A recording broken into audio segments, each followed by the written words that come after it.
Sadhguru, you have mentioned nature several times in your talk. If you can hold the microphone like this, yes. Yeah.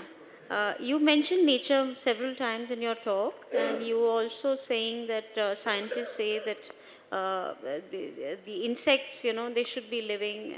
And scientists also say this is the age of Anthropocene, that man is overpowering the ecosystems and destroying the planet Earth. And so what is your, how should, what is your opinion of that, and what do you say, how should human beings live in harmony with nature? How can we do that? Is there any truth to what the scientists say? Should we believe them totally, partially? And just how can we live in harmony with nature? What is your advice?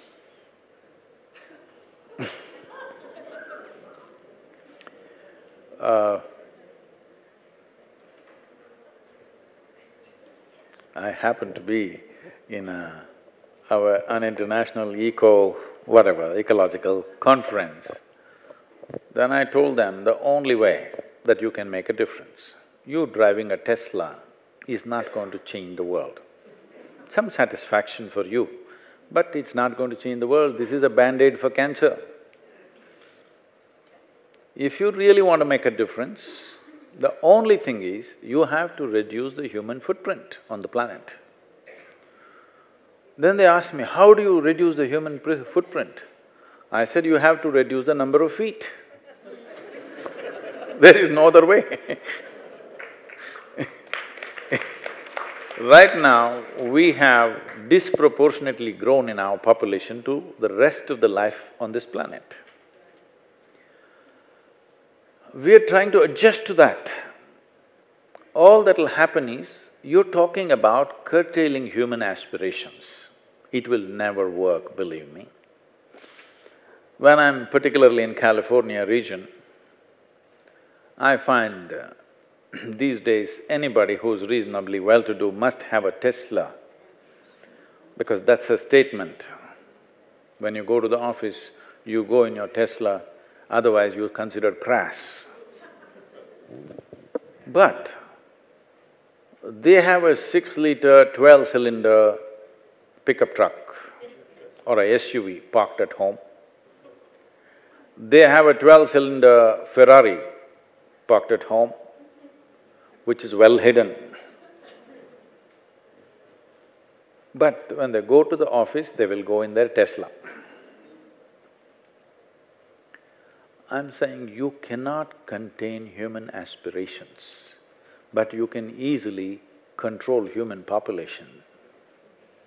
If you control human population, people can live whichever way they want and it'll not be a problem. You have made human populations explode simply because we took death into our hands to some extent. When we take death into our hands, should we not take life into our hands or birth into our hands? In 1947, the average life expectancy of an Indian was 28 years.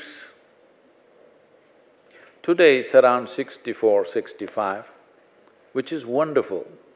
The change has happened in the last 70 years. So when we are living longer, is it not important that we produce our children much later? Hello? I know today many families where 5 generations are alive at the same time. It's not good. I am not saying old people should die. Young people should come later, isn't it? Maximum 3 generations, okay. 5 generations living right now, that means 2 people have become 30 people. Where is the space, I'm asking? We're thinking of exporting them to Mars, but that's a long time away. Men can go to Mars, where will the women go?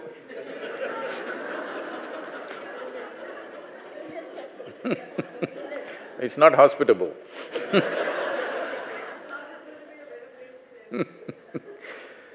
So, it's very, very important. We are talking about ecology like it's some other subject. No, it is just senseless living, that's our only subject. Now technologies have evolved, so many things are possible. You ask people to curtail their aspirations, believe me, it's not going to happen. People will pretend on the surface, still do what they have to do. You cannot curtail human aspiration, but very easily you can control human populations. But there are all kinds of religions, religious people encouraging have more children because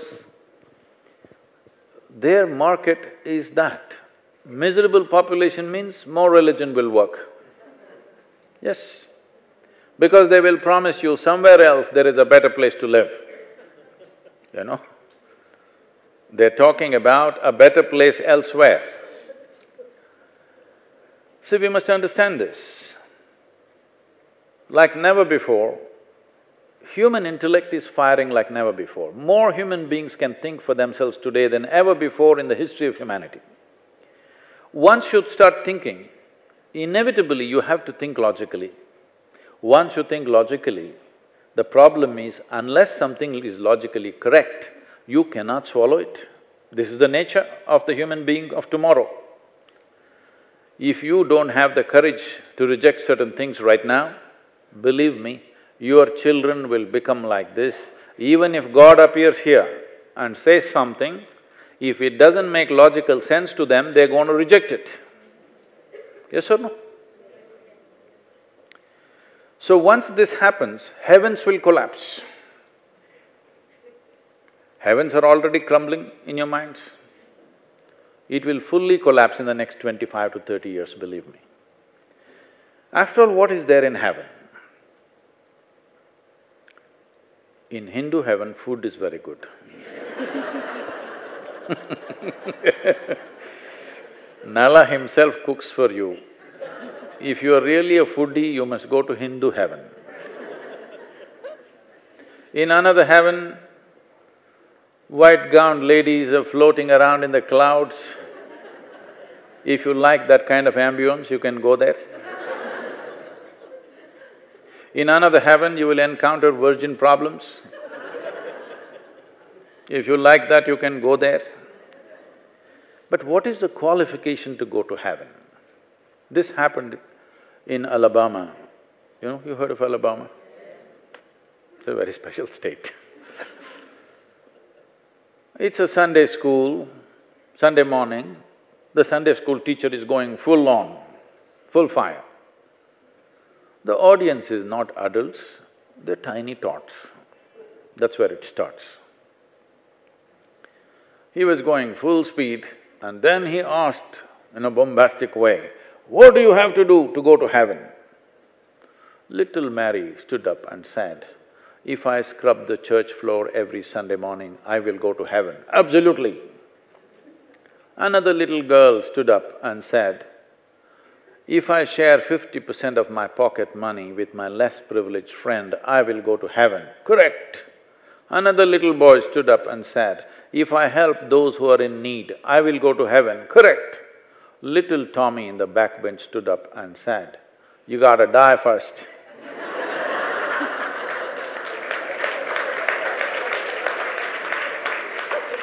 So, if you want to go to heaven, first thing is you got to die. If you die, whoever you may be, all right? Whoever you may be, however rich, however beautiful, whatever you think of yourself, we will either bury you or burn you or throw you to the birds, depending upon which culture you belong to. Because this body is something that we have borrowed from this planet, it's best to put it back. Yes, if you've not done anything eco-friendly in your life, believe me, you will do this one eco-friendly thing. If you feel you have not done anything useful in your life, believe me, this makes good manure. When people die around me, I always make sure they're buried under a tree. I see the next 2-3 months the tree is having a party. It just bursts out with joy. with more leaves, more flowers, more everything. So, you don't have to worry whether you will be useful or not, you will be useful someday, the question is only now. So anyway, you left your body here and went to heaven. So you're in heaven but you don't have a body. Now what are you going to do with good food and virgins, I'm asking. I'm saying if you ask 3 questions, all the heavens will collapse. Yes or no? If you don't dare to ask, your children will ask. When heavens collapse, the human longing to experience something more will not go away. This is the way we have dealt with this longing. Human being is always longing to experience something more needs to happen.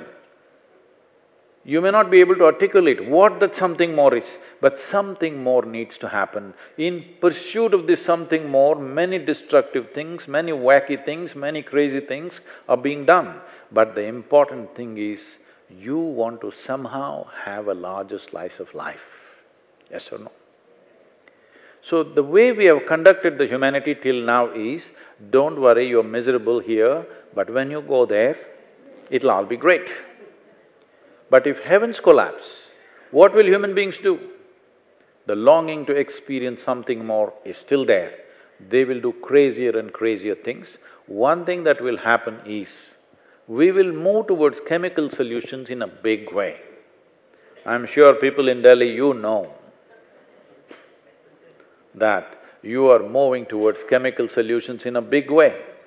I was in New York City with a very large group of people, and I asked them, what percentage of people in New York City do you believe can sit in the evening peacefully without even a glass of wine?